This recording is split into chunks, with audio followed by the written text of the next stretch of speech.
workers were entitled. I mean, does the good life exist primarily outside of work? Yeah, it does for 95% of people.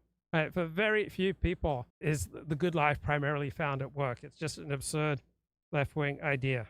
I mean, I made a living as a writer for over a decade. Yeah, that was the good life. It felt incredibly freeing and exciting, but not many people can make a living as a writer. People would be much more incentivized to put effort into developing a good social life if we had less crime and more freedom of association and fewer civil rights laws, right? And thinking about my friends who never hire from certain groups, they just don't want to deal with the litigation that comes if you have to fire a member of certain groups, right? If we restored the ability to discriminate, we took away civil rights laws, we returned the traditional understanding of the US Constitution, we returned freedom of association, allow employers to hire who they want to, right? You'd have more homogeneous workplaces, which would be far more pleasant, right? It's incredibly taxing to interact with people very different from you in a workplace compared to the sense of comfort when you all share the same hero system, when you're genetically related, when you have a similar national or tribal identity.